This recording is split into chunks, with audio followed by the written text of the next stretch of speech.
இப்போ வந்துட்டு நீங்க சினிமால ஓகேப்பா, நம்ம வந்து அடுத்த நிலைக்கு ஏன்னா இப்போ வந்து நீங்க வந்து ஒரு சின்ன சின்ன ரோல்ஸா பண்ணிட்டு இருக்கீங்க. இப்போ அடுத்த நிலைக்கு நம்ம ஒண்ணு பண்ணணும்னா, எது மாரியான ரோல்ஸ் பண்ணணும்னு ஆசைப்படுறீங்க? எனக்கு வந்து டாம் ஷூர் வில்லி. வில்லி வந்து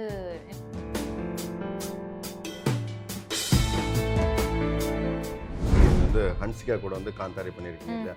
அந்த படத்துல அவங்க எப்படி உங்கள பேசுனாங்க? எப்படி ட்ரீட் பண்ணாங்க? ஆக்டிங் ஒரு சீன்ல வந்து நானும் அவங்களும் பண்ணும்போது, அவங்கள பார்த்த உடனே எனக்கு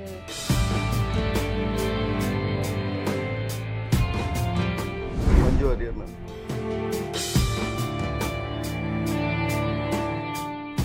ஷூட்டிங் ஸ்பாட்ல ஒரு பெண்ணா எந்த மாதிரியான பிரச்சனைகளை எதிர்கொள்றீங்க?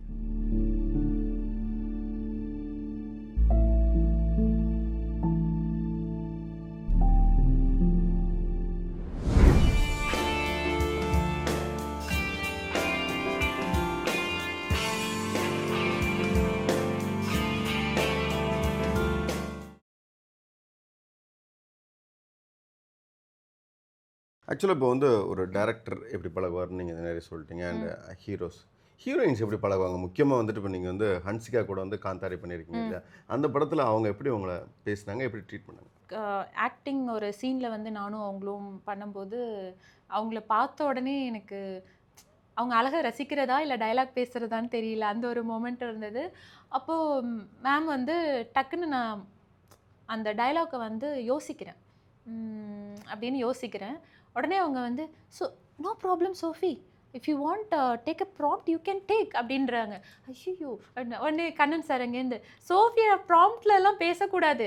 நீ பேசு" அப்படின்றாரு அவரு. "சரி சார் நான் பேசுறேன்" அப்படின்னு. அப்போ நான் ப்ராம்ப்ட் இல்லாம பேசினேன். பட் அவங்க வந்து அந்த இடத்துல எனக்கு வந்து ஒரு என்ன சொல்றது? கம்ஃபர்ட்னஸ் குடுத்தாங்க மேம் வந்து. "ஏய் உனக்கு வரலைன்னா சொல்லு நான் ப்ராம்ப்ட் பண்ண சொல்றேன்" அப்படின்ற அளவுக்கு. She is very sweet actually. அதுக்கப்புறம் ஒரு ஃபோட்டோ தான் போய் எடுத்துக்க முடிஞ்சது. அடுத்த சீன்ஸ் அவங்க என் கூட காம்பினேஷன் கிடையாது. மஞ்சு வாரியர் மேம். மஞ்சு வாரியர் மேம்ட்ட நான் பேசல. அவங்கள வந்து மேம் சாரோட காம்பினேஷன்ல இருந்தபோது நான் அவங்கள பார்த்துட்டு இருந்தேன். அவங்க 2 பேரும் டயலாக்ஸ் பேசுற மாதிரி.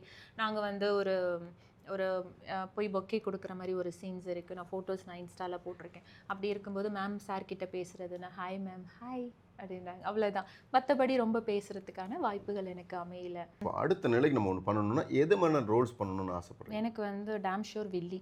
வில்லி வந்து எனக்கு ரொம்ப பண்ணணும்னு ஆசை. ரம்யா கிருஷ்ணன் மேம் மாதிரி ஒரு என்ன சொல்றது, இப்போ போலீஸ்னா சோஃபியா தான்னு எல்லாரும் எதிர்பார்க்குறாங்கல்ல, அந்த மாரி வில்லினா ஒரு சோஃபிங்கிற வர்றதுக்கு எனக்கு ஒரு ஆசை.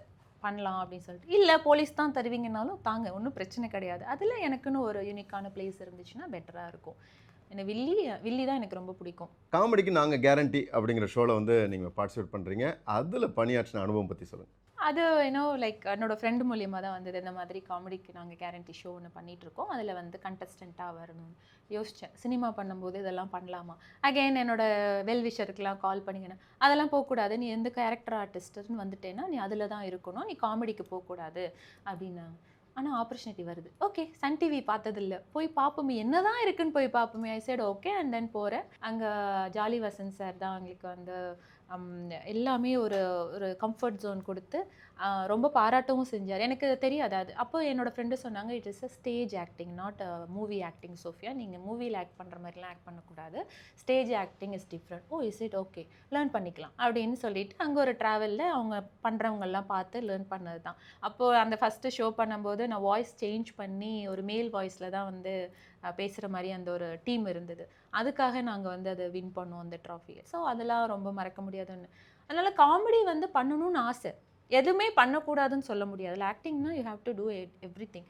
அப்போ வந்து சரி காமெடி நம்ம லேர்ன் பண்ணி வச்சுக்கலாம். எப்படி பண்றாங்க அப்படின்னு. சிரிக்காம எப்படி பண்றாங்கங்கிறது தான் ரொம்ப மெயினா இருந்தது. அப்புறம் அவங்கள்ட்டேருந்து பாடி லாங்குவேஜ் என்ன? ஏது? How to face the camera? இது பேசும்போது கேமரா எல்லாருமே நான் நோட் பண்ண ஆரம்பிச்சேன். எல்லாருமே எனக்கு டீச்சும் பண்ணாங்க ஆக்சுவலி. நான் தான் சொல்றேன் நான் போற தலங்கள் எல்லாம் லேர்னிங் தான் பண்ணிக்கிட்டேன். ஸோ அதுக்கப்புறம் வந்து பாய்ஸ் வெர்சஸ் கேர்ள்ஸ்னு அதிலேயே ஒரு ஷோ இருக்கும். அதுவும் ஜாலியா இருக்கும். ரொம்ப ஜாலியான யூனிட்டா சினிமாங்கிறது வந்து நான் போறதே ஒரு ஃபன் என்டர்டெயின்மெண்ட் மாதிரி தான் எனக்கு ஆயிடுச்சு. ஆஃபீஸ்ங்கிறது வந்து ஒரு ஸ்ட்ரெஸ்ஃபுல்லான ஒரு இடம் மாரியும், இது வந்து எனக்கு ரொம்ப ஸ்ட்ரெஸ் பஸ்டர் மாரியும் தான் நான் போயிட்டு இருக்கேன். சரி, ஒரு ஷூட்டிங் ஸ்பாட்ல பெண்களுக்குண்டான சேஃப்டி எப்படி இருக்கும்? நான் போன வரைக்குமே எல்லாமே சேஃப்டியா தான் இருந்தது. நான் என்ன திங்ஸ் என்ன அப்டின்னாக்கா, ரெஸ்ட் ரூம் போறதுக்கு ஒரு ஃபெசிலிட்டீஸ் இருக்காது. ஒரு கேரவன் இருக்கும். பட் அந்த கேரவன்ல ஆர்டிஸ்ட் இருக்கிறாங்கன்னா, நாங்க we have to wait for until she comes down அந்த மாதிரிலாம் இருக்கும். தனியா ஒரு ஆர்டிஸ்ட்டுக்குன்னு ஒரு கேரவனில் சில கம்பெனிஸ் மட்டும்தான் கொடுப்பாங்க. ஸோ அந்த மாதிரிலாம் கொஞ்சம் கஷ்டமாக இருக்கும். சில டைம் நாங்கள் வந்து மார்னிங் ஈவன் தோ அந்த போலீஸ் ட்ரெஸ்ஸில் எனக்கு வந்து ரொம்ப கஷ்டமாக இருக்கும். நான் ரியலாக போலீஸ் விமன் எல்லாமே நான் நினச்சி பார்ப்பேன். எப்படி இவங்க வந்து ஒரு ரோட்டில் கூட இப்படி காஸ்டியூமோட இருக்கிறாங்க அப்படி. ரியலி வெரி கஷ்டங்க அது. ரொம்ப ஹார்டாக இருக்கும். இந்த பெல்ட் போட்டுட்டோம்னா வி கேன் நாட் பெண்ட் ஆக்சுவலாக. உட்காந்துட்டு ஷூ போட முடியாது. எதுவுமே பண்ண முடியாத ஒரு ரோபோ ட்ரெஸ்ஸுன்னா அது இதுதான் நான் சொல்லுவேன். நிறைய கேரக்டர்ஸ் வர்றது அதுதான். பட் நான் சொல்கிறது என்னன்னா அந்த ட்ரெஸ்ஸுனாலேயுமே ரொம்ப கஷ்டமாக இருக்கும். ஸோ அடிக்கடி நாங்கள் போய் ரெஸ்ட் ரூம் போயிட்டு வரவும் முடியாது. ட்ரெஸ்ஸை வந்து கரெக்ட் பண்ணுற அதுக்குள்ளே ஒரு ஷார்ட் வந்துடும். இந்த மாதிரி இருக்குது. அப்புறம் அங்கே இந்த ஃபுட்டு வந்து ப்ரொவைட் பண்ணுறதுல வந்து நிறைய ஒரு பார்ஷியாலிட்டி இருக்கும். அது வந்து ஐ ஹேட் இட் ஆக்சுவலி. கேமராமேன்ஸ்க்கு தனியாக, டைரக்டர்ஸ்க்கு தனியாக, டெக்னீஷியன்ஸ்க்கு தனியாக, ஏன் இத்தனை தனின்னே இருக்குது. நான் அப்படியே உட்காந்துட்டு இருப்பேன், எதில் போகிறது அப்படின்னு பார்ப்பேன். ஃபஸ்ட்டு படத்தில் சாரை பிஸ்கோத் பண்ணும்போதெல்லாம் எடுத்து ஃபஸ்ட்டு எனக்கு தெரியாது அதோட எக்ஸ்போஷர் எப்படி இருக்கும்னு தெரியாது. கேரவன் கொடுத்தாரு, சாரோட தான் உட்காந்து நான் சாப்பிட்டேன். ஐ ஃபீல் ஓகே, கம்ஃபர்ட்டாக இருந்தது. பட் அடுத்தடுத்த படங்கள் அப்படி நடக்கலைங்கும்போது இது வேறு மாதிரி இருக்குது போல், நிறைய கற்றுக்கணும் போல். நான் அந்த டே ஒன்லேருந்தே நான் எக்ஸ்பெக்ட் பண்ணிட்டு இருந்தபோது டிசப்பாயின்மெண்ட் இருந்தது. என்ன அன்றைக்கி சார் நம்மளை கேரவனில் உட்கார சோஃபின்ட்டு எல்லோரும் முன்னாடி உட்காந்து சாப்பிட சொன்னார். இந்த டைரக்டர் நம்மளை கூப்பிடவே இல்லை. இவங்க வந்து கேரவனே கொடுக்கல, இவங்க வந்து இந்த ஃபுட்டு கொடுக்கல, அந்த ஃபுட்டு கொடுக்கல, அப்படிலாம் நிறைய இருந்தேன். கடைசியில் பார்த்தா ஒரு பிளேட்டை வச்சுட்டு போய் நீங்கள் வாங்கிக்கோங்கலாம் சொன்னாங்க. ஓ மை காட் அப்படின்ற மாதிரிலாம் இருந்தது. ஓகே. அப்புறம் எல்லாருமே சொல்கிறாங்க, சினிமாவில் வந்து ஃபஸ்ட்டு நீ நிறைய அசிங்கப்படணும், நிறைய வந்து நீ நிறைய இழக்கணும், நீ இருந்த சொஃபிஸ்டிகேஷன்லாம் இங்கே எதிர்பார்க்கக்கூடாது, டவுன் டு எர்த் இருக்கணும், இப்படி தான் வேணும் அப்படி தான் வேணும்னு இது எல்லாருமே எனக்கு சொல்லித்தராங்க. ஆல்ரெடி நம்ம அப்படி தான் இருப்போம், இன்னமும் நம்மளை இது குறைச்சிக்கணும் போல் அப்படின்னு சொல்லிட்டு பிளேட்டை வாங்கிட்டு க்யூவில் நிற்கிறது, ஏதோ ஜெயிலில் நிற்கிற மாதிரி இருக்கும். சரி இப்படிலாம் பண்ணுவோம். அப்புறம் கொஞ்ச நாளில் வந்து வேண்டாம், ஃபுட்டே வேண்டாம், நம்ம பாரு ஸ்விக்கியில் ஆர்டர் பண்ணிவிட்டு நான் வரதை வந்து சாப்பிட்ருவேன். இன்கேஸ் அங்கே இருந்துச்சுன்னா அவைலபிலிட்டி இல்லை அப்படின்னாக்கா வீட்டிலேருந்தே இல்லை ஃப்ரூட்ஸ் இந்த மாதிரி வாங்கிட்டு ஜூஸ், ஆப்பி ஃபிஸ் அது இது வாங்கிட்டு நான் பாட்டுக்கு ஓரமாக உட்காந்துட்டு நான் குடிச்சிட்டு பேசாமல் இருப்பேன். ஸோ இது எல்லாருக்கும் அக்செப்டபிளா அப்படிங்கிறது எனக்கு தெரியல. சினிமாவில் வரவங்களுக்கு சேஃப்டி வைஸ் எனக்கு எதுவுமே வந்து தப்பான இதெல்லாம் கிடையாது. போகிற டீம் எல்லாமே நல்லாவே பார்த்துக்கிட்டாங்க. இன்கேஸ் எனக்கு 10 ஹவர்ஸ்லலாம் நான் ஒரு பொண்ணு தான், அத்தனை பேரும் மேல் ஆர்டிஸ்ட், நான் ஒரே ஒரு பொண்ணாக தான் இருக்கும் போலீஸில் நான் சொல்கிறேன். ஸோ அந்த மாதிரி நான் போகிற படங்கள் போலீஸுங்கும்போது ஒரே ஒரு பொண்ணாக தான் இருக்க முடியும், 10 பொண்ணுங்க இருக்க முடியாது. அப்போ எனக்கு ரொம்ப கஷ்டமாக தான் இருக்கும், சார்கிட்ட கேட்டுட்டும் போக முடியாது அந்த மாதிரி. ஸோ அந்த மாதிரி சுச்சுவேஷன்லாம் இன்னும் கொஞ்சம் பர்டிகுலராக ஃபீமேலுக்குன்னு பார்த்துக்கிட்டாங்கன்னா இன்னும் கொஞ்சம் நல்லாயிருக்கும். இந்த மாதிரி பேசிக் நெசசரிஸ் அந்த இதெல்லாம். தமிழ்நாட்டில் மாடலிங் பற்றின பெரிய எக்ஸ்போஷர் இல்லை, அதை பற்றி கொஞ்சம் சொல்லுங்களேன். மாடலிங் வந்து நீங்கள் சொல்கிற மாதிரி சென்னையில் அந்தளவுக்கு எக்ஸ்ப்ளோர் ஆகலை, எக்ஸ்போஷரும் இல்லைன்னு தான் நான் சொல்வேன். ஏன்னா இப்போ பெங்களூர் எடுத்துக்கிட்டிங்கன்னா சின்ன குழந்தைங்கள்லேருந்து சூப்பராக வாக் பண்ணுதுங்க. ஸோ அதுக்கான ஒரு தளம் இருக்குது, ஒரு ட்ரைனிங் இன்ஸ்டியூட் இருக்குது, ப்ராப்பராக அவங்கள மேக் பண்ணி ஒரு நேஷ்னல் லெவல் இன்டர்நேஷ்னல் லெவலில் போகிறதுக்கான எல்லாமே இருக்குது. பட் தமிழ்நாட்டில் அந்த அளவுக்கு நான் இன்னும் ஃபைண்ட் அவுட் பண்ணலை. இப்போ இருக்க சின்ன அந்த like coordinators or something like அந்த யூனிட்லாம் வந்து கொண்டு போகிறாங்க. பட் எங்கே இருக்குது, யார் பண்ணுறா, எப்படி பண்ணணும் அப்படிங்கிறது ஒரு நாலேஜே கிடையாது. ஈவன் நானுமே மாடலிங்லேருந்து வந்தவ தான். நான் போனது வந்து ஓகே, பட் அதுலேருந்து அடுத்தடுத்த லெவல் போகணுன்னா we have get lot of trainings. Walking trainings இருக்குது, கேட் வாக்ஸ் இருக்குது, நார்மல் வாக்ஸ் இருக்குது, எப்படி பாடி லாங்குவேஜ் இருக்குது, கம்யூனிகேஷன்ஸ் இருக்குது. ஸோ நிறைய ரவுண்ட்ஸ் இருக்குது. பட் அதெல்லாம் இங்கே பண்ணுறாங்களா அப்படிங்கிறது இருக்காங்க. பட் எத்தனை பேருக்கு அவங்கள போய் ரீச் பண்ணணுங்கிறது தெரியாது. ஸோ அதெல்லாம் கொஞ்சம் அட்வர்டைஸ்மெண்ட் பண்ணாங்க அப்படின்னாக்கா ப்ராப்பராக நம்ம தமிழ்நாடும் வந்து மாடலிங்கில் வர்றதுக்கான வாய்ப்பு இருக்குது. ஹிருதயம் படத்தில் எப்படி வாய்ப்பு கிடைச்சது? ஆக்சுவலி ஹிருதயம் வந்து எஸ், அது ஒரு கேஸ்டிங் மூலியமாக தான் வந்தது. அந்த பர்சன் வந்து ஒரு சின்ன ஒரு காலேஜ் ரோல் மட்டும் இருக்குது சோஃபி, நீங்கள் வாங்க இதுலேருந்து. ஏன் அப்போ நான் சின்ன ரோல் பண்ண ஆரம்பித்தேன் அப்படின்னா எனக்கு கான்டெக்ட்ஸ் வேணுங்கிறதுக்காக மட்டுமே தான் பண்ணேன். ஏன்னா நம்ம சினிமாவுக்கு புதுசு, யாருக்கிட்ட போகணும், எங்கே ஆடிஷன் நடக்குதுன்னு தெரியாது. பெரிய படங்களில் சின்ன ரோல் கூப்பிட்டாலும் அப்போ எனக்கு சத்தியமாக தெரியாது அது பேர் தான் ஜூனியர் ஆர்டிஸ்ட்டுங்கிறது தெரியாது. ஜஸ்ட் தே ஆர் காலிங் அப்படின்றது தான் போனேன். அங்கே போய் தான் தெரிஞ்சுக்கிட்டேன் நம்ம வந்து ஜூனியர் ஆர்டிஸ்ட்டாக தான் என்ட்ரி ஆகிருக்கோம் அப்படின்ட்டு. That's not bad. அப்போ போகும்போது இந்த மாதிரி மோகன்லால் சாரோட பையன் ஃபஸ்ட்டு மூவி இருக்குது, நீங்கள் அதில் பண்ண போகிறீங்க அப்படின்னு சொல்லிட்டு ஓகே. நான் எல்லாரையும் பார்க்குறேன், சாரை பார்க்குறேன், ஹீரோயினை பார்க்குறேன், எல்லாரையும் பார்க்குறேன், டேரக்டர் சாரை பார்க்குறேன், வினித் சார் பார்க்குறேன். எல்லாமே அது வந்து நான் எக்ஸ்ப்ளோர் பண்ணிக்கிட்டதுக்கான ஒரு தருணம் தான். நல்லா தான் இருந்தது ஆக்சுவலி. இங்கே நம்ம சென்னையில் தான் அந்த காலேஜில் எடுத்தாங்க. ஸோ எல்லாமே வந்து நான் லேர்ன் பண்ணது தான். அப்புறம் சார் கூட ஒரு ஃபோட்டோ எடுத்துக்கிட்டது, அதெல்லாம் நான் ரொம்ப என்ட்ரி பாயிண்ட். அதெல்லாம் அந்த படங்கள் எல்லாமே ஒரு நல்ல ஒரு மெமரிஸ் தான் அது. ஒரு மலையாள படத்தில் நம்ம நடிச்சிருக்கோம் அப்படின்ற மாதிரி. நீங்கள் வந்து நிறைய இடத்துல வந்துட்டு ஜூரியாவும் ஸ்பெஷல் கெஸ்ட்டாகவும் சீஃப் கெஸ்ட்டாகவும் போகிறீங்க. அந்த மூமெண்ட் எப்படி இருக்கு? அது ரொம்ப ப்ரவுட் மூமெண்ட் தான் ஆக்சுவலி. இண்டஸ்ட்ரியில் அந்த மாடலிங் இதுலேருந்து தான் நான் வந்தேன். சஃபி பேரி அவங்க மெட்ராஸிங் இந்த யூனிட்லேருந்து. அவங்களால தான் நான் சினிமாவுக்கு அந்த பிஸ்கோத்துங்கிற படத்துக்கே போனேன். சார் இல்லைன்னா முடியாது, நான் அந்த இடத்துக்கு வரலைனாலும் முடியாது. அது ஏதோ ஒரு கனெக்ஷன் இருக்குன்னு வச்சுக்கோங்களேன். ஸோ அவங்களோடதுல தான் ஃபஸ்ட்டு நான் வாக் பண்ணேன், டைட்டில் கொஞ்சம் வின் பண்ணேன். அப்புறம் அடுத்தடுத்து வந்து ஒவ்வொரு ஷோக்கும் கெஸ்ட்டாக என்னை கூப்பிட ஆரம்பித்தாங்க. ஸோ கெஸ்ட்டாக போக ஆரம்பித்தேன். அதுக்கப்புறம் வந்து சீஃப் கெஸ்ட்டாக கூப்பிட்டு போனாங்க. அதுக்கப்புறம் ஒரு கட்டத்தில் ஜூரி ஆகும்போது very proud, very very proud. அது டக்குன்னு யாருக்கும் கொடுக்க மாட்டாங்க. ஜூரியா கூப்பிடணுங்கிற அந்த எண்ணம் வந்ததே வெரி பிளஸ்ட் ஆக்சுவலி. சோஃபியா கூப்பிடலாம் அப்படின்ற மாதிரி. ஹெல்த் பியூட்டி மேகசினில் உங்களோட ஃபோட்டோ வந்து ஃப்ரண்ட் பேஜில் வருது. எப்படி இருந்துச்சு அந்த ஃபீல்? ரொம்ப ஹாப்பி, ரொம்ப ரொம்ப ரொம்ப ஹாப்பி. அப்போது வந்து நான் இன்னும் இவ்வளோ படங்கள்லாம் பண்ணலை. இப்போ சோஃபார் வந்து நான் ஒரு 18 மூவிஸ் பண்ணியிருப்பேன். அப்போல்லாம் ஒரு 4, 5 அந்த மாதிரி தான் பண்ணியிருப்பேன். அப்போயே வந்து இந்த பொண்ணை கொஞ்சம் பூஸ்ட் பண்ணலாம் அப்படிங்கிற மாதிரி தான் அந்த மேகசின்லேருந்து கேட்டு என்னை போஸ்ட் போட்டாங்க. வீட்டுக்கு வாங்கிட்டு வந்தேன். எங்கள் அம்மா அப்படி பார்த்தாங்க, என்னை பார்த்தாங்க. இதெல்லாம் வேணான்னு சொன்னா எங்கே கேட்குறியா அப்படின்னு. இவங்கள்ட்ட ஃபஸ்ட்டு சொல்லவே கூடாது அப்படின்னு சொல்லிட்டு அதை ஒரு ஆசையாக கூட வீட்டில் எனக்கு காமிக்க முடியாத ஒரு மூமெண்ட். ஃப்ரெண்ட்ஸ் கிட்ட காட்ட முடியல.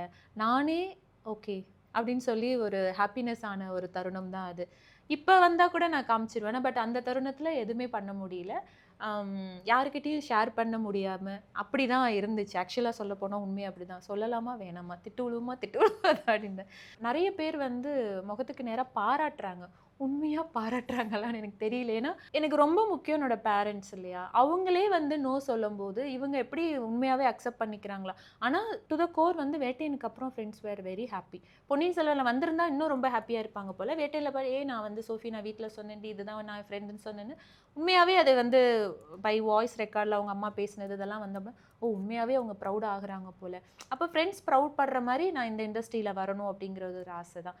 ஒரு ஃபியூ ஃப்ரெண்ட்ஸ் இருக்காங்க, நான் சொன்னால் ஓகே அக்செப்ட் பண்ணிப்பாங்க. ஓகே சோஃபி நீ நல்லா வரணும், நல்லா வா அப்படின்றது. பட் எல்லாரும் அப்படி பண்ணுவாங்களான்னு எனக்கு சொல்ல முடியாது. இல்லை லைஃப்பில் அப்படி தானே, எல்லாருக்கிட்டேயுமே நம்ம போய் ஒரு ஹாப்பினஸை சொன்னோம்னா ஒருத்தர் சந்தோஷப்படுறது அது நம்ம அம்மா அப்பா அவ்வளோதான். பாக்கி எல்லாருமே வந்து உள்ளர ஒன்று இருப்பாங்க, வெளியில் ஒன்று பேசுவாங்க. நம்மளை பற்றி பின்னாடி பேசுகிறதுக்கான வாய்ப்புகள் இருக்கிறதுனால பெரிய சந்தோஷமான விஷயங்களை வந்து உடனடியாக நான் குரூப்பில் போஸ்ட் பண்ணுறதோ அதெல்லாம் கிடையாது. ஏன்னா நிறைய வாங்கிட்டேன், நெகட்டிவிட்டி வாங்கிட்டதுனால okay fine, self satisfaction. Okay நான் ஹார்ட் ஒர்க் போட்டேன், எனக்கானது வந்திருக்கு, ஐம் ஓகே ஃபைன். இதை வந்து ஒரு 10 பேருக்கு பிரபகண்டா பண்ணி அவங்க எல்லாம் நம்மளை பாராட்டி அதெல்லாமே ஃபேக். அப்கமிங் ப்ராஜெக்ட்ஸ் பற்றி சொல்லுங்கள். ஸோ இப்போ வந்து டைரக்டர் முரளி அவங்க வந்து இப்போ தான் ஃபஸ்ட் டைம் பண்ணுறாங்க. ஸோ அவர் ஒரு கவர்மெண்ட் ஆஃபீஸர். அவங்களோட கதையில் இப்போ ஒரு சுவாரஸ்யமான ஒரு கதை போகுது. அதில் ராதிகா மேம், காளி வெங்கட் சார் அவங்கெல்லாம் வந்து பண்ணுறாங்க. சரண் சக்தி வந்து ஹீரோவாக பண்ணுறாங்க. அதுலேயும் எனக்கு வந்து போலீஸ் தான் கொடுத்துருக்காங்க. ஃபஸ்ட்டு வந்து ஒரு காமெடி போலீஸாக துரு போலீஸ்ன்னு தான் சொன்னாங்க. ஆனால் வந்து எனக்கு எடிட்டிங்க்கு அப்புறமா தான் தெரியும் எத்தனை சீன் வருது வரலைங்கிறது. ஸோ அது படம் பேர் ஜூமர்னு சொல்லியிருக்காங்க. ஐ டோன்ட் நோ எனக்கு எக்ஸாக்ட்லியாக வெளியில் வரும்போது என்ன அப்படிங்கிறது. அடுத்து வந்து நிர்மல்குமார் சாரோடது சொன்ன மாதிரி அல்லா மாலிக்குன்னு சொல்லிட்டு அது ஒரு படம் எடுத்துகிட்டு இருக்காங்க. ஆப்வியஸாக அதுலேயும் நான் போலீஸ் தான். அதில் ஒரு டிஃப்ரெண்ட் கைண்ட் ஆஃப் போலீஸாக நீங்கள் பார்ப்பீங்க ஃப்யூச்சரில். அந்த 7 நாட்கள்ங்கிற பாக்யராஜ் சார் படத்தில் ஒரு காலேஜ் ரோல் அது ஒன்று இப்போ பண்ணி இப்போ வெளில வந்திருக்கு. சோஃபார் இது தான் போயிட்டுருக்கு. அடுத்து வந்து கண்ணன் சாரோடது வந்து ஜவ்வாது மலை அப்படின்னு சொல்லிட்டு ஒரு படம். அதுலேயும் வந்து பண்ணியிருக்கேன். அந்த விட்லாச்சாரியார் அந்த கதை மாதிரி போயிருக்கோம். ஆப்வியஸாக என்னோட முடியை மட்டும் நீ விரிச்சு போட்டு வான்னு சொன்னார். அதுலேருந்தே உங்களுக்கு தெரிஞ்சிருக்கும் நான் அதில் என்ன கேரக்டர் பண்ணியிருப்பேன்னு சொல்லி. ஸோ இதுதான். அப்புறம் இன்னொரு மூவி வந்து ஐ டோன்ட் நோ அந்த நேம் எனக்கு தெரியல. டெபியூ டைரக்டர் கேஜிஎஃப் ராம் சாரோட ஒரு காட்டுவாசியோட ஒரு இது பண்ணிகிட்ருக்கேன். ஸோ இதுதான் இப்போ current project. So short films நடித்த அனுபவமும் இருக்கும் இல்லையா, அதில் நடித்து ஒரு ஸ்பெஷல் மூமெண்ட்னா என்ன சொல்லலாம்? ஒரு 2 ஷார்ட் ஃபிலிம் வந்து எனக்கு பெஸ்ட்டு. ஸோ பாஃப்டா ஸ்டூடெண்ட்ஸ் கிட்ட வந்து மீ டூ அப்படின்னு சொல்லிட்டு இறுதி வரைன்னு வந்து 2 பண்ணேன்.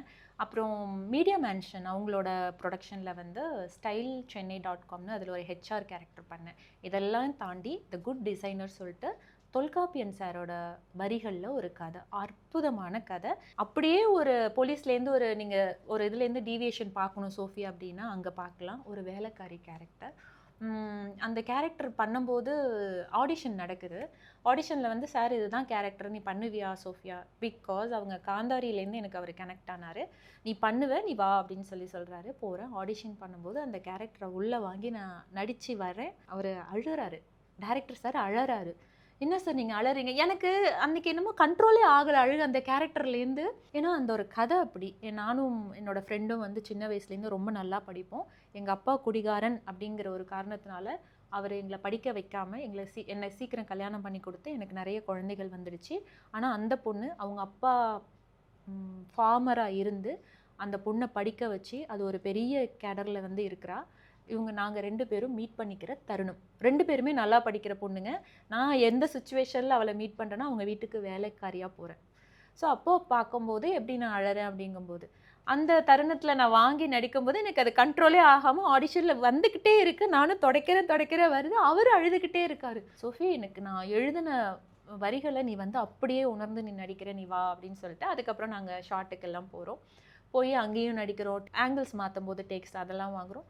அது ஒரு அற்புதமான கதை. அதை வந்து நீங்கள் கண்டிப்பாக அந்த ஒரு ஷார்ட் ஃபிலிமை நீங்கள் பாருங்கள். அது ஒரு மூவியாக எடுக்கிறதுக்கான ஒரு பைலட் மூவி தான்.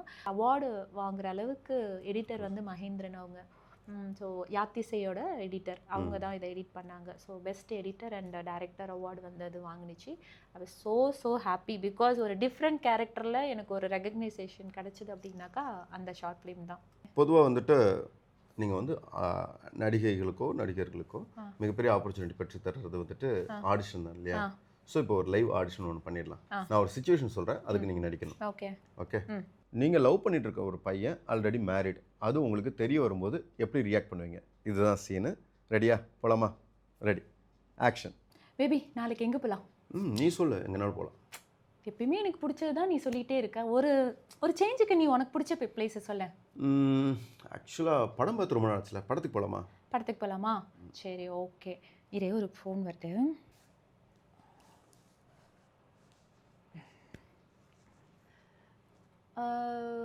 லாஸ்ட் வீக் நீ எங்கேயோ ரிலேட்டிவ் வீட்டுக்கு போகிறேன்னு சொல்லிட்டு போனேன்ல? ஆமாம், அத்தை வீட்டுக்கு போயிட்டு வந்தேன். உடம்பு சரியில்லை அத்தைக்கு. அதான். எந்த ஊர்? திருச்செந்தூர். சொன்னனே, மறந்துட்டியா? ஓகே. ஸோ திருச்சி மலைக்கோட்டை வந்து திருச்செந்தூரில் இருக்கா? என்ன சொல்கிற, புரியல. திருச்சி மலைக்கோட்டை தெரியும்ல, கோவில், பிள்ளையார் கோவில் தெரியுமா? அது திருச்செந்தூரில் இருக்கா என்ன? ஓ, நீங்கள் உங்கள் யாருக்கு உடம்பு சொல்லணும்னு சொன்ன? இல்லை சொல்ல. ஸோ இத்தனை 2 வருஷமாக உன்னை தவிர வேறு எந்த பொண்ணையும் பார்க்க மாட்டேன், நீ தான் எனக்கு உயிர் உலகம், என்ன ஆனாலும் சரின்னு சொன்ன நீ ஒரு பெரிய விஷயத்த நீ மறைச்சிருக்க. இல்லை, அது வந்து மறைக்கணும்னு இல்லை, பட் இல்லை பரவாயில்ல. என்னை பார்த்தா உனக்கு எப்படி தெரியுது? கழட்டி விட்டு போகிற மாதிரி இருக்கா? என் ஃப்ரெண்ட்ஸ் எல்லாருமே சொன்னாங்க நீ கல்யாணம் ஆயிட்ட. நான் நம்பவே கிடையாது. கடைசியில் இந்த ஃபோட்டோ.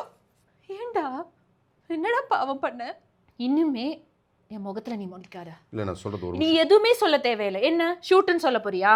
போதும், நீ எல்லா ஷூட்டும் எனக்கு வந்து பொய்ங்கிறத எனக்கு தெரிஞ்சு போச்சு. இன்னுமே தயவு செய்து இந்த மாதிரி எந்த ஒரு ஃபேக் ப்ராமிஸும் எந்த பொண்ணுக்கும் கொடுக்காத. கமிட்மெண்ட்டுன்னா ஒழுங்காக வாழணும்னா மட்டும் கமிட்மெண்ட் கொடு.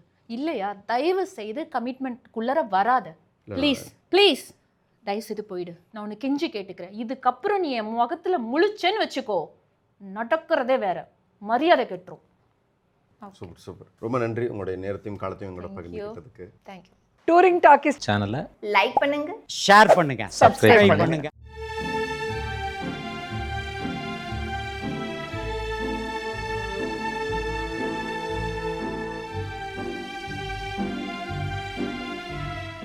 மறந்துடாதீங்க, பண்ணுவீங்க.